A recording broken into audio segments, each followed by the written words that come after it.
let me just introduce this wonderful woman one more time. Forgive me for reading this out. With a background in shooting award-winning independent features and documentaries, Catherine was named a rising star of cinematography by American Cinematographer magazine for her work in episodic. Catherine has just wrapped on filming the second series of the HBO series Last of Us, working with directors Mark Mylod, Kate Herron and Nina Lopez-Corrado, and along with fellow cinematographer Vanessa White. And I think there's quite a few of you here tonight. She's a founding member of Illuminatrix, a collective for female cinematographers. And as we are well aware, she was nominated for both the 2023 Emmy Award and the ASC Award for Outstanding Cinematography for this very show in the first season. Please give her once more a huge round of applause for her amazing work. Sorry to embarrass you. And go. And then obviously, as you can see, there are some more people sitting on the stage. Catherine has kindly invited her amazing crew to come along as well. So please give a warm welcome to operator Iain Mackay and Claire Pye, Ashlea Downs, and Grip Alex Fraser, and Gaffer Ben Percell. Am I right? Okay, great. So yeah, thank you so much everyone for coming to sit on stage with us. And there's also so many other crew members in the audience too. So I just want everybody to know this is like a year's worth of everybody's life and it's their hard work on the screen. So I'm so pleased you could all see it. I'm so pleased we could all see it on the big screen. So round of applause for everybody who worked on the show.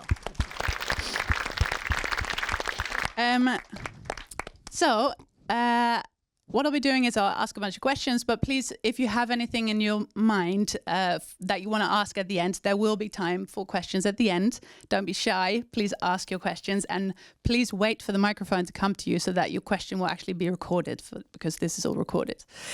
So, Catherine, I wanted to start with at the very beginning of how you actually got with the show. So please tell us a little bit about the moment you were told that you got this huge show. So that was actually season 1. So I guess that would have been 2000. We shot this one in 2023, right? So I guess it was the start of 2022, I think, that I got a call from Fabian Wagner, actually, who was the lead DP on season 1, and he called me out of the blue, and I'd never met him before, and he literally said, hello, this is Fabian Wagner, and I'm starting this new show, and there's a director who's coming over from the States, and she doesn't have a DP, and I was wondering if I could put your name into the mix. And I said, yeah, definitely, sounds good. And so Geeta and I met on Zoom. We talked for like an hour and a half. It was a great call. And then they offered me the job. So it was like that weirdly simple. And do you have any idea like what made him? To this day, I really don't. I mean, I knew at the time he was interviewing a bunch of crew who I'd just done Discovery Witches, like Aga, for example, who's here. So I knew he was talking to a bunch of people. And, later I obviously asked him, where did you get my name? And he just sort of smiled in his way and said, oh, you were recommended. So, it might have been Aga, I don't know. But yeah, so, the having just done Discovery of Witches, I think was really helpful. Because on the call with Geeta, I brought a bunch of stills from that show and we talked about, some of the overlaps, obviously it's a fantasy show. It has, lots of, VFX. I thought fairly large sets, although it was obviously nothing compared to this. So that was really helpful that I had just done that. Yeah, nice. And so then, now that we're talking about Geeta, could you talk to us a little bit about your collaboration with Geeta? And when you talk about an episode like this, where do you guys start with like your creative process? Yeah, well, my collaboration with Geeta is, one of the most amazing things about working on the show, and these guys are the next amazing thing. But where do we start? I mean, we start with the script, and what's unique about this show is that, everybody is starting all together. So at the start of season 2, it's, all 5 directors, all 4 DPs, and we're all, trying to crack this, our individual episodic nuts, at the same time, basically, because the whole show is, they schedule and shoot it all as one big, in this case of this season, an 8 episode, there's no block, basically. It's all just completely overlapped. So it's a lot of like, everybody's trying to figure out their own thing. And yeah, I mean, the tech scouts were just like comical, weren't they? Because it's just like everybody's just trying to like, and they happen so early as well. I was telling you yesterday, like, because we started prep on this end of January 2023. But we didn't actually start shooting the show until mid-April, and we're tech scouting the location work, and the location work we didn't shoot until June. So it as far as like how we prep, you prep the whole time basically, because you always have time because you're not shooting every day. So it's a very sort of like gradual process. But for something like this, like we're definitely, picking apart, like what are the big scenes first? What are the VFX heavy scenes? What are the scenes that involve, so many departments? And we're leaving obviously the taki in the room scenes for, anyway, those take up less time in prep. Fair. And then, so, because I want to open up the room a little bit to you guys as well. So who was actually there at the Tech Scouts? Were you all there or? Yeah, I was on the Tech Scouts. No. Well, Alex, we had to go around the stage. So should I just describe about Fire and Blood a little bit too? Yeah, I think that's useful, yeah. Or you can, Ben. No? Well, only that there was 2 units. There was kind of studio unit, and they started before us. They put the infrastructure in. Of the majority of everything studio-based. And then we came in as Blood Unit, that's Fire Unit. Blood Unit came in as a sort of location unit that then sort of did buck work, which is the dragon stuff, and then just anything left over in the studio when we could, and we were back. So we both had Alex would be able to say different journeys, I would have thought. You were stuck in Leavesden, and we got to travel about a bit. Yeah, I mean, working in the studio for us was a lot more simpler for us than Ben, and working on the locations because you have to get different equipment, get it into the position. Like you could be in a field for about half an hour, sometimes trekking in the morning. North Wales is crazy logistics wise. I think we'll testify to that the conditions in terms of getting heavy plant and an entire unit up to say Trefor Quarry was no mean feat, and that's testament to a locations department which kind of put a massive infrastructure in. But there's tough either side. Studio element is constant, and it is busy, and it's hard work. There is no respite. Whereas location is amazing, but there are some times where you're shooting a big wides, and we get to have a sit in a coffee and watch it all unfold. I'm sure it's not just as easy as that. I've heard some stuff about helicopters flying in equipment and there's a bit of that, yeah. Stuff like that. Okay, so then what I'd like to talk about a little bit next is there's a new world called Tyrosh, which is what opens this episode. For those who don't know what Tyrosh is, so maybe can you talk to us a little bit about the lighting in Tyrosh to begin with, and what were the difficulties there that you told me a bit about? Well, yeah, so that's a great example of something where, because the schedule is so complicated, that was something that I had started prepping with the Fire unit actually, and then at the very last minute it switched to Blood. And so Ben and his team, had to sort of absorb all the notes quickly and figure it out. But essentially, because Tyrosh is this new place that we haven't been to before, and it's this, hot desert island, we talked a lot about like really wanting to sort of feel that heat, both in the like hot shafts of light that are coming in, but also in the, like thick atmosphere. So we talked about that and we made sure, that set is like, it's a repurpose of some sets that I shot in also for episode 3. So that set had like a solid ceiling, and we had to rip it out so that we could put a lighting box in there. And there was a lot of discussion as well. Obviously, the set had to work for day and night, and we had to flip that around, within a shooting day. So there was a lot of talk about, how we would do that quite simply. And anyway, what else do you want to add, Ben?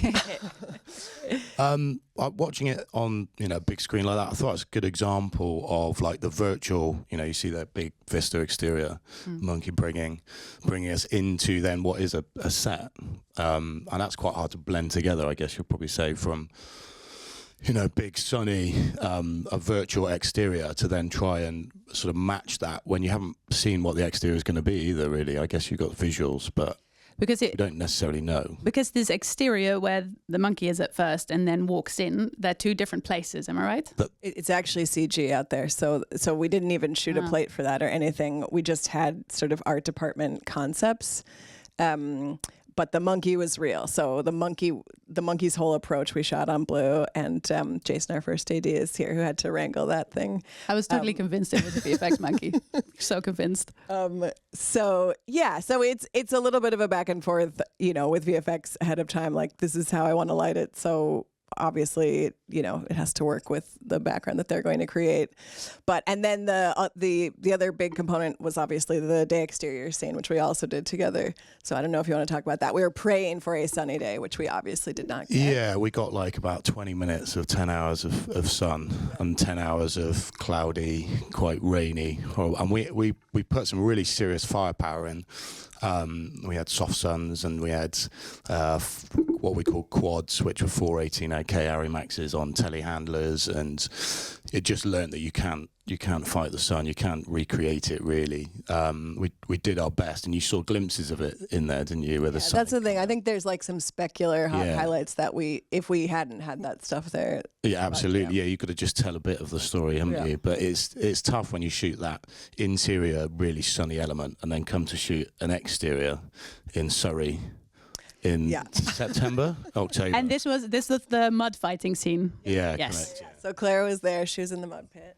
Yeah. So Claire, talk to us a little bit about because what's interesting is that most of the show seems to be shot not handheld, and then this scene goes to handheld in the mud.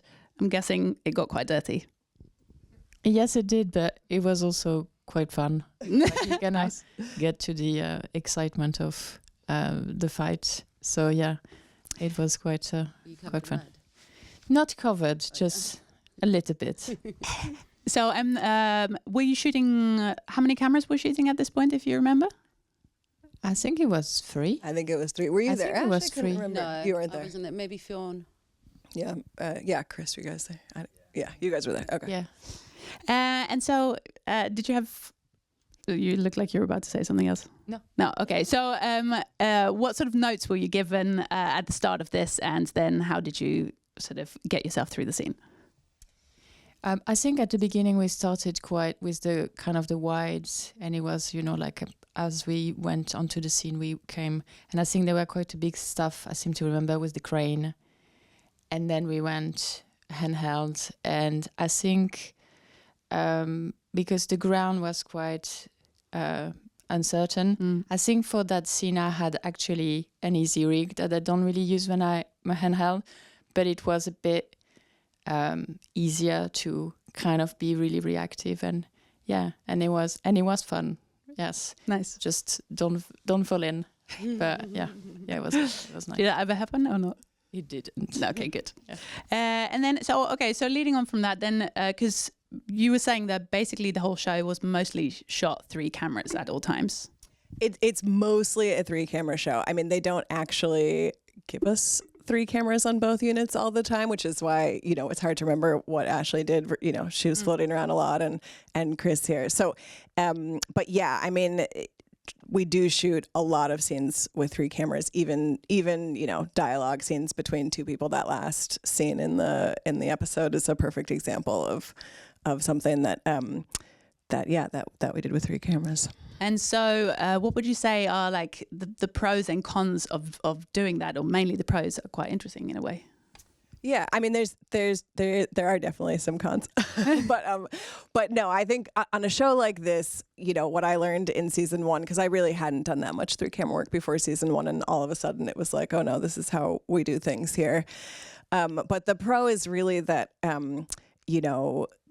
the actors are doing a lot for each performance take, and so it's really great if you can, get it from as many angles as possible so they don't have to do it as many times, although they do have to do it a lot.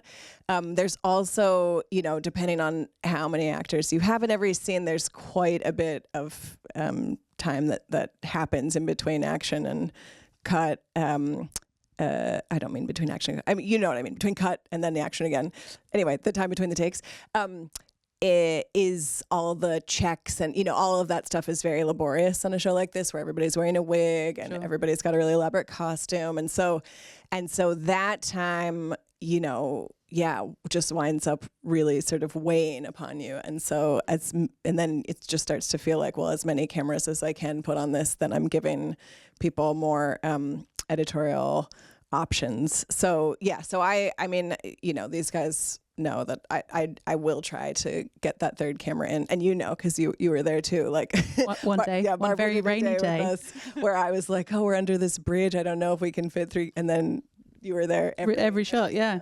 No, and that was great. And actually, so let me, Ashlea, I think you did a lot of third camera work, right? And so let's talk a little bit about the scene between Rhaenyra and Alicent there, because you have some beautiful shots that I know are yours that ended up in there, and tell us a little bit about how you get there and what you sort of get told, because I think a lot of shot listed, but then some stuff is quite free on third camera. Yeah, I mean, it's quite amazing. Katie is really good at shooting with 3 cameras. I know a lot of DPs that really don't enjoy it. I don't think any DP enjoys it, but it was interesting. I mean, for me, being the third camera, it's finding a nice shot and keeping Iain and Sean out of my shot. And I did the extreme close-ups, the profile shots. Very beautiful, yeah. And that was literally just trying to find a third angle that worked for Katie's lighting and for the other 2 cameras. And Katie's really great at letting you use your instincts as an operator. There are quite a few DPs who like to kind of be more in control, and so it was nice. We kind of discussed the angles that she wanted, and then we threw on the 135. I think that extreme close-up was which is The other thing I remember about that scene is that, you know, Alex laid shit tons of dance floor, didn't you? So that we could just have Iain and Sean on 2 dollies, just free floating, right? Because we wanted to really just follow those actors wherever they went. But I feel like there wasn't room for Ashlea's dolly on the dance floor, and 3 dollies at once would have been a disaster. But also, you were on such a long lens, and so I was like, is this going to work? But we laid that track, and it actually did work somehow magically. But it's not magic. It's because you guys are really good at your jobs. So hire a good crew is basically the advice. And then, so let's see. Let's talk a little bit then about, there are 2 montage sequences in the show. So one of them, or in this episode, the first one I'd like to talk about is where Damon has his visions. And let's first talk a little bit about the creative there and what was actually in the script. Yes. Well, what was in the script were, to be perfectly honest, it's so hard to remember because there was the writer's strike. So there was a moment where they couldn't write the script anymore, and yet because that was such a visual sequence, it was something early on that Ryan really gave to Gita and said, you know, take the ideas that are in here. I mean, for sure, you know, the fact that he wanted, you know, like a hint of Daenerys, the fact that it has to end with Rhaenyra on the throne. You know, there were certain things, the comet, the eggs, like there were certain symbols, the White Walkers, like certain things we knew had to be in there, the 3-eyed raven. So yeah, a lot of it, we knew there had to be a shot of this, that, and the other thing. But as far as sort of building it and developing it as a sequence with an arc, we did a lot of that just through the storyboarding process. So that's how we sort of developed that ahead of time. And then when it came to actually shooting it, well, it was tricky because it wasn't in the schedule for a long time. And so we were just the whole season long, it felt like trying to figure out, like, so when are we going to shoot this, you know, bit and this bit? And finally we did it all at the end with a splinter unit, which was great. So that's more or less my memory of how that worked, although maybe there are people here who can correct me if I misremember that. All right, amazing. And then, because there are some, because I want to make sure to chat to you two as well. So let's talk a little bit about Harrenhal. And there's this incredible one-er, if you'll remember, where Damon walks through confidently in the castle. And can you tell me about how that shot kind of came about? What were your directions given? How difficult / easy was it? A day I was on, you weren't shooting that day. I was at the monitor at the wheels doing a shot, and you just say, "Gosh, have a word a second." So we're doing this shot. We were doing a Steadicam shot. I'm like, yeah, sure, yeah. I'll be back with you in a second. And really didn't pay any attention to it at all, and then sort of turned up on the day and we walked through it. It was like, okay, it's quite juicy. And it had sort of like a rough shape. We sort of knew he was going to come in the door and we were going to go all the way around. What you don't tell from the shot is that you end up exactly where the shot starts. So where he leaves frame is actually where the door is, where he goes in, but hopefully you can't tell. But that's like the entirety of the set. So it sort of had a sort of a rough shape, and I knew it wanted to have some flow, and you want to sort of keep going. I don't really want to go upstairs backwards too much because I can't go as fast as someone walking confidently forwards. And there's something else about those steps that you told me yesterday was quite funny. Oh, well, basically, like when the Harrenhal set was being built, and our production designer Jim Clay is an incredible genius of a man, but part of his genius is his incredible attention to detail. And so as they started to build the set, I noticed that all the steps in this old castle were incredibly tall. And I said to the art director, Tom, I was like, do they have to be so tall? And he was like, well, that's what makes it a castle. So I mean, when I saw the steps, I remember thinking, like, can anybody physically, carry the Steadicam and go either upwards or backwards? And you did both in that shot. Yeah, sort of fell backwards down the last one, but yeah, going up. Doesn't look that way. Going up forwards was all right. Yeah, but it was working with Matt, sort of finding. At one point, I needed him to stop so that I could overtake him to end up leading him through the doors, and it's sort of like finding a reason for him to stop, to slow down, so that we can introduce the other two characters and then carry on. And we toyed with a few things. He found something. He found a sword he wanted to look at, whatever, and just like, I'm going to go over and do this. I was like, okay, yeah, great.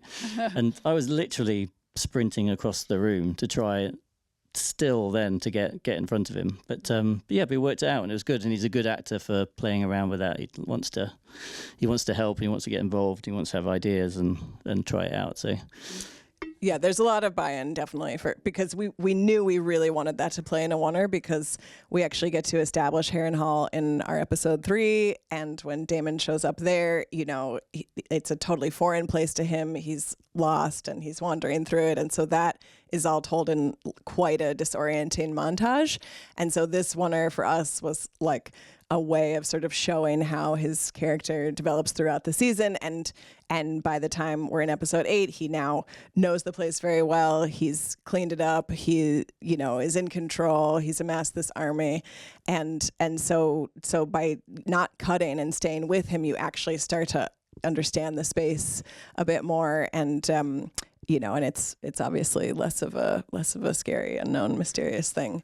So anyway, so it was great that everybody on the team, Iain and Matt, but also, the editor, because we did shoot coverage pieces, which they totally could have cut to. And I think, it's just because the shot works that they did not. Because it's an amazing shot. Yeah, it's good. Oh, we did 9 takes, and then I was knackered, and they went, so now we're going to shoot some coverage. I was like, oh. But yeah, like they say, luckily they did you justice in the end. Yeah. That's nice. And I think they used the right take as well, I'm pretty sure. Oh, good. Yeah. What's funny is there might actually be a splice in there, because when I was grading it, before the VFX are done, but they did it so well that actually. That must be very well. Yeah, I didn't see that. Yeah. But you said that was for performance reasons. Yeah. No, it's not, because, that there's nothing in the shot that's missing. They didn't cut any. Yeah. So moving on from that then, let's talk a little bit about the other montage, which is at the very end, sort of the build up towards the next season. That's going to happen soon, or at some point, I don't know when. So tell us a little bit about that sequence. Is there anything specific that's interesting about that? And I have one thing in mind already. Well, yeah, Alex is definitely going to describe the thing he built for us for the quote unquote impossible shot that we did. But yeah, just generally what that sequence is meant to do, obviously, is, you know, excite and titillate the audience to get excited about the war that's coming. But also, obviously, because what leads into it is this question between the two women of, you know, should we go to war in the first place?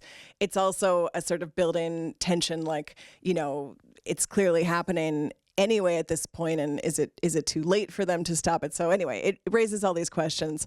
But essentially we, you know, again, the script, these are just little lines about like the Black Army marches here and the Greens here. And so, you know, to sort of make sense of that visually, we definitely wanted to keep the Black Army marching one way and the Green Army marching the other, screen direction wise. And so, you know, where we were doing location work, we were scouting specifically with that in mind. And but of course, I also had an idea about how I wanted to shoot into backlight as much as possible, and late afternoon sun and and you know, for the high towers marching, which is the one where you sort of go up and you find that new dragon Tessarian and come down and you see them going off in both directions. Yeah, there was something about where the sun was in relation to them where they couldn't be marching the right screen direction, and so then we realized that actually we could shoot it in the incorrect screen direction and flop the shot later because the high tower insignia, you know, is the same left to right. It could be flopped. And then, of course, we get there on the day and it's totally cloudy, so it didn't matter anyway. But we still shot it backwards regardless. But yeah, I want Alex to describe, you want to set him up for that? Yeah, so there's this shot at some point, if you remember, where we fly in on this bridge and this army is marching, and then they go sort of in between. There's people marching and it turns around and it's bloody mental. And so firstly, you kind of, I'm guessing you storyboarded this thing? We storyboarded the shot because again, we're trying to sort of visually build interest and excitement. And so, you know, so with that shot, yeah, we thought, oh, this is cool, and he drew it, and then I was like, oh, but how do we actually do it? And so how did you do it? So Catherine called me to come down to the back lot to come and talk about this shot, and I was like, oh, okay. So I've gone down to the back lot of Sean Savage, the A camera, and you and Geeta was there talking me through it, and we had Alejandro shooting there 2 days before, wasn't it? Yeah. Or 3 days? Yeah. No, it was it was a tight window. It was very tight, yeah. And they were both suggesting cranes, and I was like, okay. And it was going to be a stitch or two, wasn't it? 1 or 2 stitches that was in conversation about potentially. Yeah, I think my original idea was something like we do it as a crane, and then it would be a Ronin or whatever. We'd take it off, we'd turn around, they'd have to paint it out, or there'd be a stitch. But go ahead. You kept, and Catherine was saying, I really don't want to do a stitch. I was like, okay. So I went to Sean. I said, look, I think I've got an idea. I said, let me just show you the idea on the outside L stage, wasn't it? Yeah, you did it that very day. And I just quickly got 2 Manitous up, and it was raining outside, wasn't it? Absolutely smashing it down. And so I got 2 Manitous, and I just did a little prototype of it all. And then I showed Sean. Sean was like, I believe this is exactly what they want. So we called you outside and you were like, wow, this is literally it. Can we do a test day? So we did a test day, and it worked, didn't it?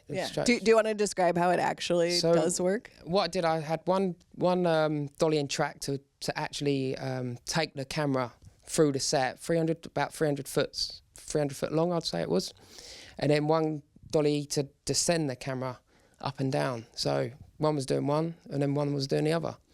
And then I'd be in the middle of the set. As soon as it's coming down, I'd cue it, and then I'd just take it round the actors and drop it down. So it was all safe. No one could get hit or whatever. So it was always in my hands.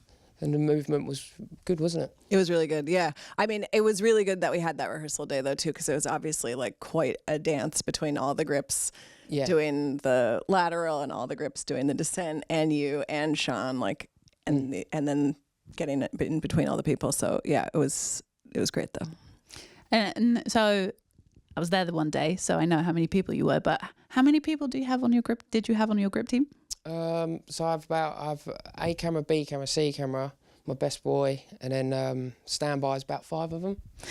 But so your the entire team was much bigger as far as I've heard. No. You have about 12 people, I think, I had run a show. 12 grips. I'm looking forward to that day. Okay, so then there's something quite specific about this show, which is obviously dragons. So is there like a certain dragon cam thing that you do, anything that you prepare specifically related to dragons?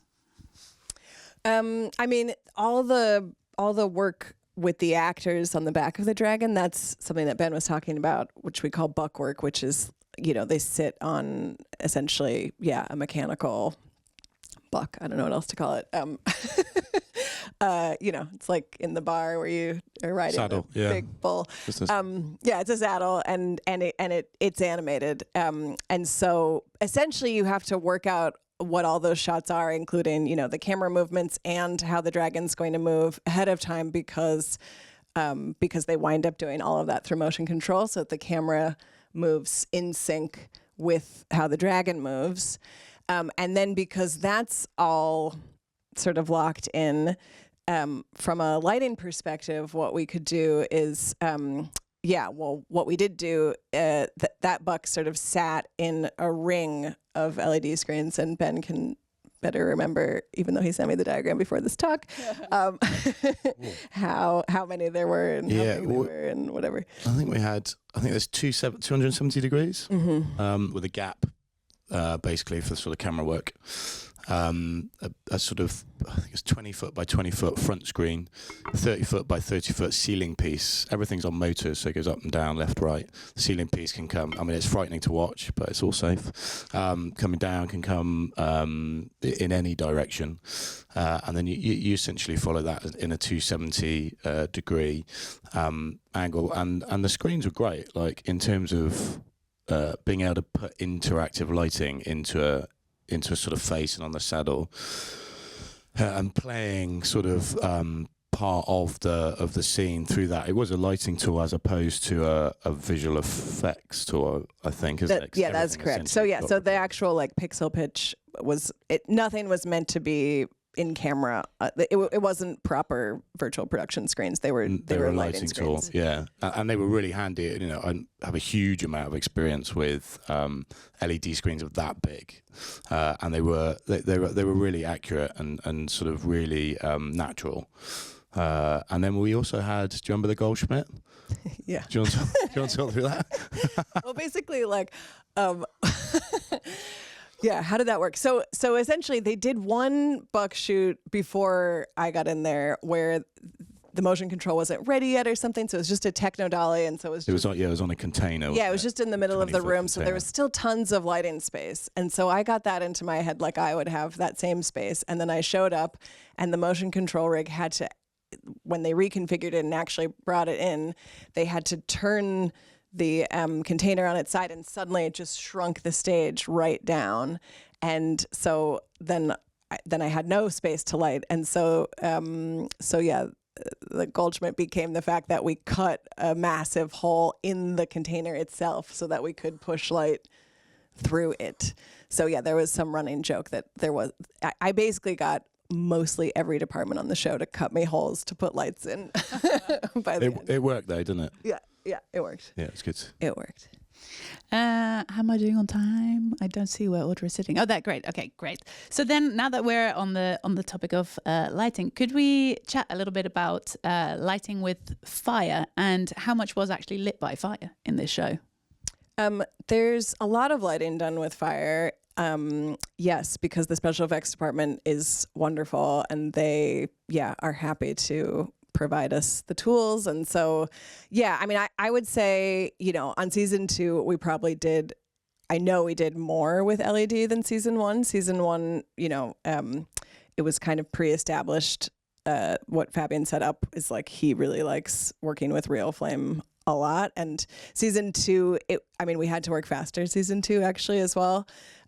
So we did we did do more with LED season 2, but so it's a mix. It's a combination, I would say. But like that scene in the Taroshi Pavilion, you know, that's one where like I went through it with the set decorator, Claire Richards, and, you know, we went through every single practical and where it would be and, you know, what I needed from it. And then there's that, there's a chandelier over the table, which I was really specific about wanting as well. But there it was deemed a total safety hazard for that to actually be on fire. So you guys rigged that with LEDs. And but yeah, so it's a combination. And so for you working with the special effects department and then mixing all that, and how does that work for you? Yeah, we're sort of supplementing really. You ideally, I think most DOPs want to use natural flame work, don't you? Ideally, and trying to match, interestingly, LED to flame work to the eye when you're looking side by side can be quite tricky. But you just need sort of as many little sources as you can that can all flicker through. You know, very lucky. I mean, Charlie Cox, who was the Gaffer fire unit, had much more flame work, and they came up with some really brilliant ideas.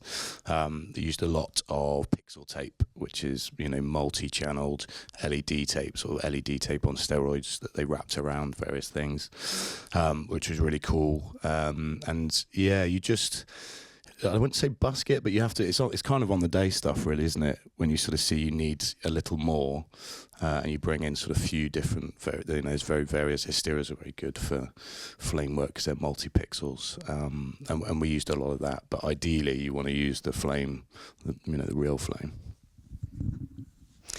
Let me just check on my list a little bit what I've forgotten to ask you so far. Unless anybody has a, I don't know. Do you want to? Yeah, no, sure. Oh, yeah, of course. What? Tech specs. Something we like to talk about as well, right? So what cameras did you shoot on and lenses, and who and how were those choices made?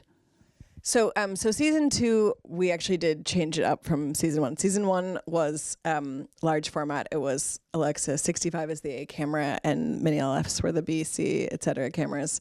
But on season 2, there was definitely, you know, that proved very inconvenient for post, let's say. So there was definitely, we were encouraged to pick a single camera to use in a single format. But then as well, the Alexa 35 had come out. And so so I actually remember sitting with the colorist grading season 1 and talking about, you know, this new camera and how much more it could see into, you know, flame detail and shadows, et cetera. And so I remember talking about that with PJ, and who was the lead DP on the second season. And so, yeah, I'm pretty sure he made that change. Everybody was on board for the camera change, but then the trick became, you know, what the lensing should be, because essentially everybody had gotten, you know, very used to that, you know, very shallow depth of field that we got shooting large format. And so then suddenly when he started testing lenses on, you know, the Super 35 sensor, it just wasn't having that same sort of fall off that people were used to. And so the choice to shoot anamorphic was one that he really, you know, pushed over the line, because HBO was not, that wasn't something that they immediately said yes to. But he shot a huge amount of lens tests, which then we all the DPs, all the directors got together and watched, and we sort of all agreed that the alphas, you know, had the best look, the look that we liked the best for this show. So that was the package for season 2, alpha anamorphics, and Nice. X35, yeah. And then you had some moments of like specials that you got to pick a bit more individually. Are there any specific moments that you feel are interesting to mention? Well, yeah. When you and I were talking about this, I did recall that for the direwolf point of view shot, that's actually something that Simon suggested to me, which was. It's an Atlas, isn't it? Atlas, yeah. It's an Atlas Orion, just because we wanted, the direwolf point of view is something that has happened in Game of Thrones lore before, and when we watched what it used to look like, you know, it was always very bendy. So the dia wall, could you explain to people what that moment is? What the shot is? Sorry. That's right. It's a tiny shot, but it was important to us. It's in the vision, and it's the shot that happens in the woods at night in the snow, and it's sort of bounding along and then comes up to meet the White Walkers. So that is a specialty lens. We used some other specialty lenses for that vision stuff, didn't we? We used a really wide, was it like 12 mil with really good close focus to do the like stuff along the roots.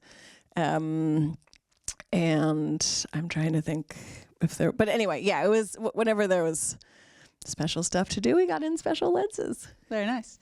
Okay, let me just check if I have forgotten anything before I open up.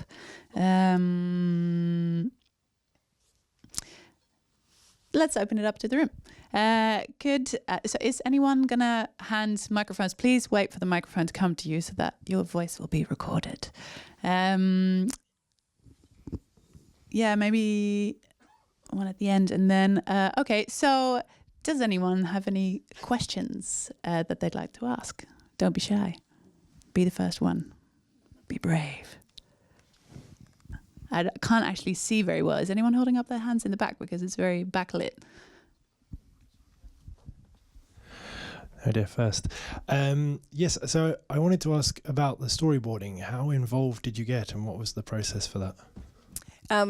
Yes, because of just the nature of the show, and there's so much prep time with me and Gita together. Yeah, we do all the storyboarding together.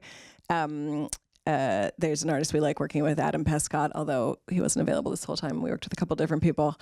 And it's a very sort of free generating of ideas, you know what I mean? So because we've worked with Adam before as well on season 1, you know, we'll sort of tell him a bunch of shots that we have in our minds, but you know, he's free to throw out suggestions as well. Or sometimes, you know, when we get the boards back, he's drawn in a couple, you know, different options for us. And then it's just an iterative process where, you know, we make notes, we go back and forth. And we do that until we're happy, basically. So it's a really fun part of the job, I think. Thank you. Thank you. And yes, I can't see because of the lights in the back. Please hand the microphone to anyone who's holding up their hands. Nobody's holding Nobody up their else holding up their hands. Okay.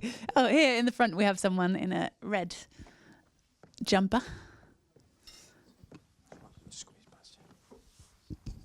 Hello. You said you used the Alexa 35 as your main camera. How did you find dealing with the textures if you did decide to use them? And how does that compare to using a Mini LF or a different option? Because that was a new one that comes with it. I just wondered how you felt with it. Yeah, we didn't use the textures at all. I'll say that actually, no textures in the camera and no diffusion on the lenses. And those are both two things that we do dial in post. So there's grain layers that we add in post, and then there's also post diffusion too. So yeah, we save all that for later. Thank you. Thanks. Ah, yes, in the back with blue hair. Hi, B. Hi. I was just wondering if you could talk about the actors' process and the rehearsals, because I know you guys did a lot of blocking on it and marking out of the floors. So, yeah, I was just wondering if you'd chat more about that. Yeah, well, it's one of the joys of this show and how it's scheduled that you actually do get time to do that. And at the start of the schedule, there's also like people want to do that, and by the end of the schedule, everybody's over it. But yeah, it's we do a bunch of rehearsals both with stand-ins, just looking at blocking and how that stuff works, and then actor rehearsals is a little bit more, you know, dependent on them and their schedules and what they're willing to do, and also if it's interesting to them, basically. But it is great that there is actually time, if the actors are willing, to have this, you know, safe safe space, you know, where, you know, because I think Gita would always invite the writers, or during the strike it was, you know, producers only, but you know, people there where the actors could, you know, ask lots of questions and, you know, really get into, you know, motivational stuff, and it's not eating up, you know, our shooting time basically.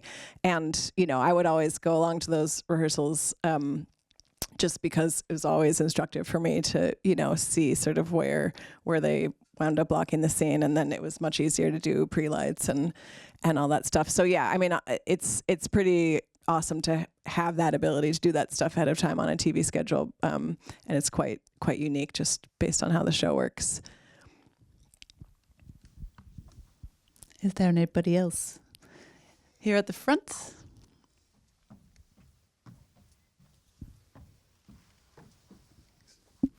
Yeah, I had a question about the grade, because there's so many different, almost 5 DPs, right? And how does it work with the grading consistency and I guess the hierarchy of you grade your episodes and someone else grades theirs, and does the main DP kind of oversee it, and how does that work?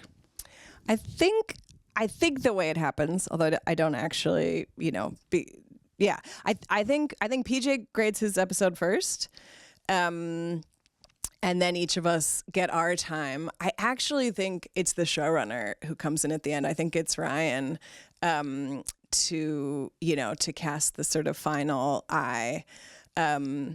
But yeah, and that's sort of more or less how continuity is achieved. I mean, the colorist Asa Shul is, you know, he did all of Game of Thrones. He did season 1, so he knows the general look in the world very, very well. And, you know, and basically, you know, the way I work with him is just like, you know, I mean, obviously I have all my ideas about what the scenes should look like based on everything, based on how we talked about them beforehand, how we shot them, and then seeing the cut. But, you know, if I'm ever sort of, anyway, I want him to tell me if he thinks I'm taking it in some weird direction where people don't want it to go, because then it's just a waste of everyone's time.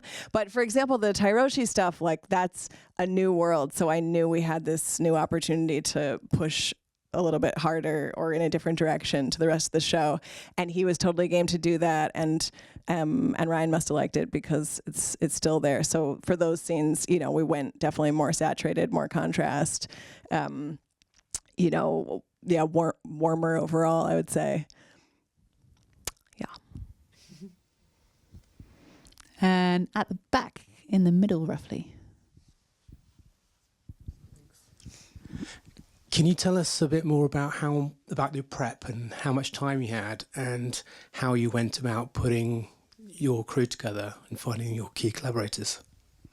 Well, I wish I could take credit for these guys, but I didn't hire a single one of them. Or did I? Maybe. You hired me. No, I don't know. One day. But yeah. So these guys were all brought to the show by PJ, who's the lead DP. So he's the hire. But so that was the question, putting the crew together. What was the other question? Sorry. It was about prep. How much time you had?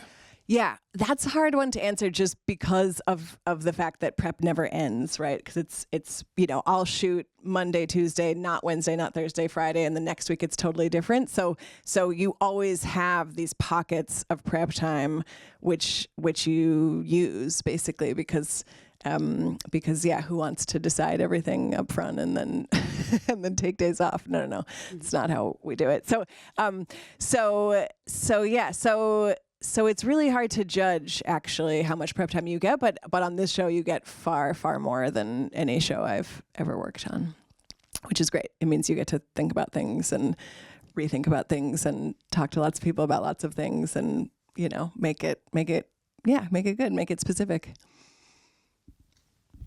And in the middle of the middle, there's another question.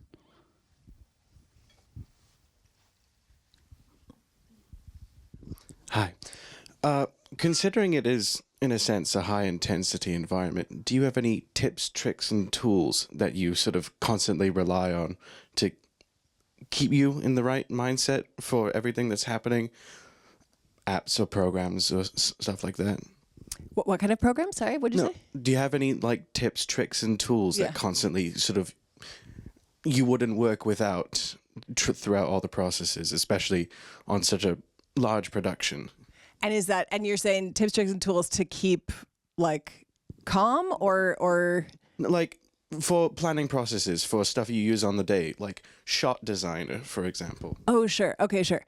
Yes, I do use Shot Designer. We definitely do that because that is a very easy way to, see the blocking ahead of time and where you want to put all your cameras. So we definitely do that.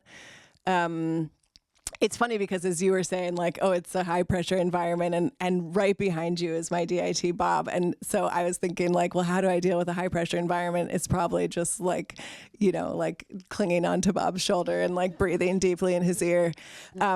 So yeah, Bob's my tool. I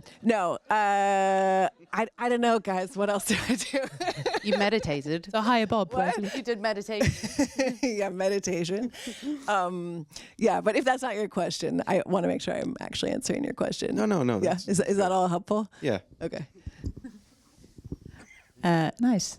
And there at the back on the left for me. You mentioned shooting in Wales, and as we all know, you can get 4 seasons within one day, and how the weather already impacted your shoot.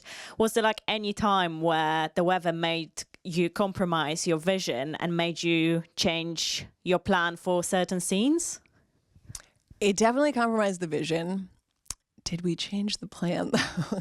Because for example, like all the stuff with Reyna running after the dragon, we got some of the worst weather ever experienced. Am I right? These guys were there. It was really, really, really wet that day. And, and she's just running the whole time across, slippery rocks and whatever. And then for the end, when she sees the dragon, that last bit in the final montage, Gita had this idea about, wanting that to happen at sunset and looking out over this enormous valley. And so we found this incredible location that you had to literally climb up a mountain to get to. And we got up there and you can't see anything. So that's, so we didn't change the plan. Everybody did climb up that mountain. You just can't see why we did that.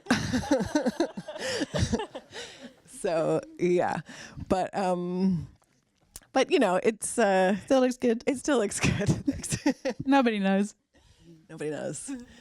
Nobody knows how much Chris wanted to kill the Maxima head that day, which did not want to operate in the rain whatsoever. And somehow all those shots are, anyway, they're fine. Yeah, they're iffy.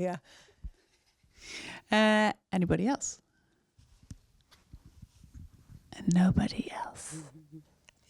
I think in the middle at the very back.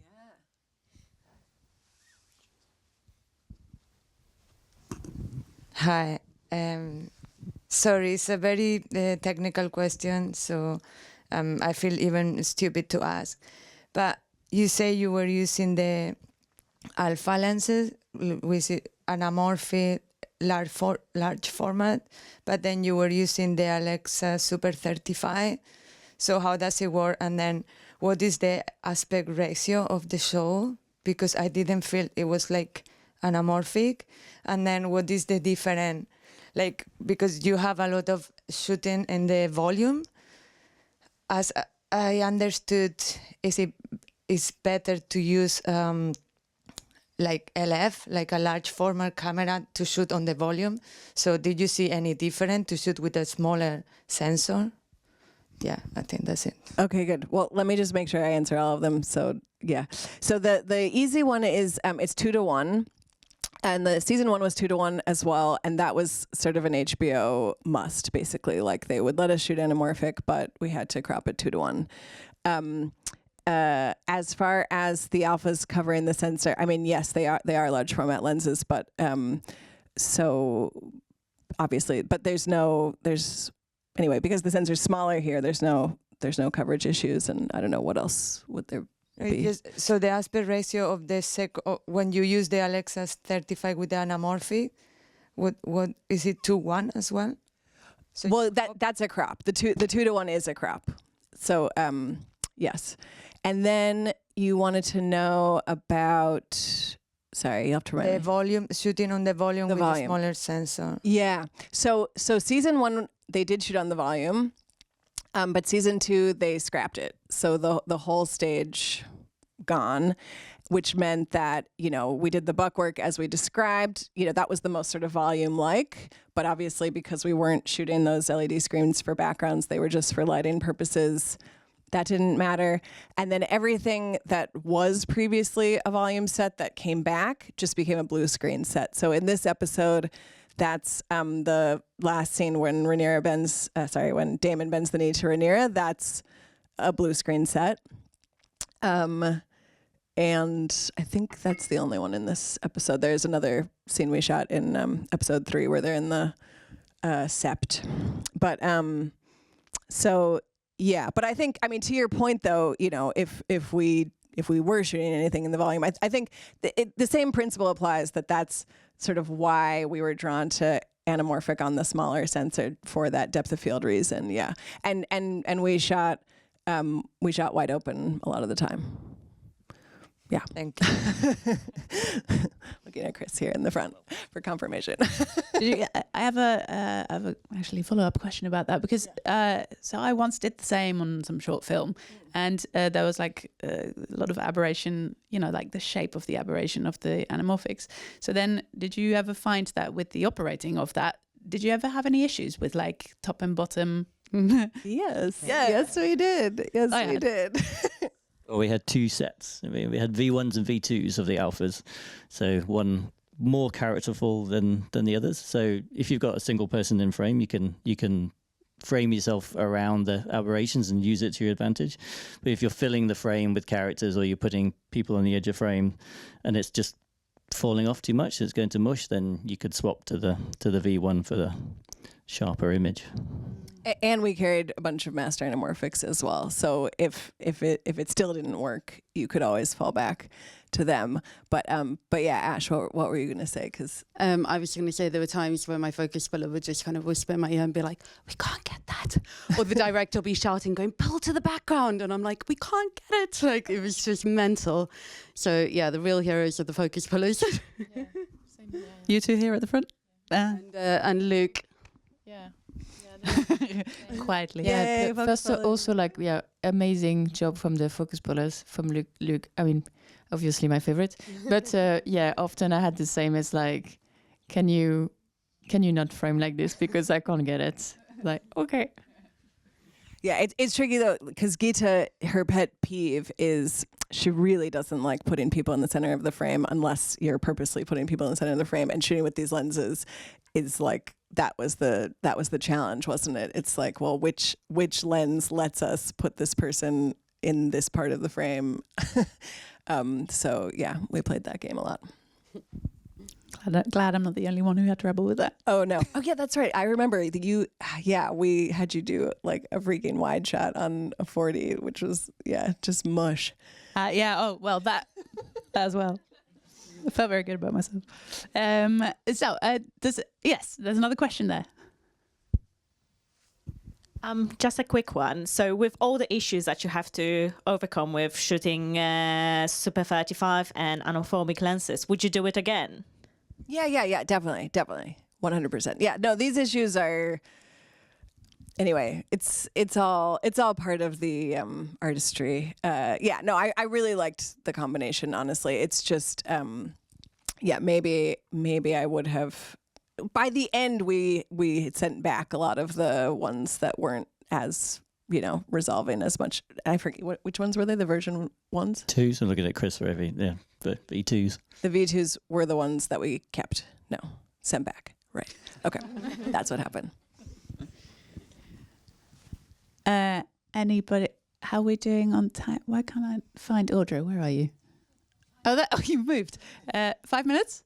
Okay, so we have 5 more minutes. I've just got a quick one.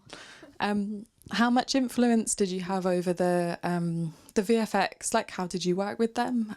Did you have say over how the lighting was for the VFX parts? Yeah, so I mean, basically, everything VFX heavy, we definitely storyboarded, so that especially shots that were entirely CG, they had our storyboards to follow. Other things that were, I'm just trying to think what's in this episode. I guess it's the last sequence when Rhaenyra and Adam are flying into Harrenhal. That's obviously, that sequence is a combination of some purely CG shots, some there's a big old drone plate, I think, that they used, and they then augmented a lot, which is, her approach and seeing the whole army. And then obviously once the dragons are landing, those are also plates that we shot at our location in Wales. And then the scene with the actors, we shot that on that cliff with all the wind blowing and everybody almost getting blown away. Anyway, so they have all the lighting that exists on the day to refer to. And then how that sequence progresses, obviously, is that they go into Harrenhal, which is that blue screen set I was talking about. So that was a big collaboration because they're literally, there weren't, all the architecture that you see there, the great big arches and the light streaming through, the arches aren't there, right? And so, but I have to know where they are because I have to know where to put the light streams that are going to interact with the floor and the people. And so it's definitely, it's storyboards. Some stuff is, anything with motion and dragons is prevised as well. So it's animated so we can see how the dragons fly and that kind of thing.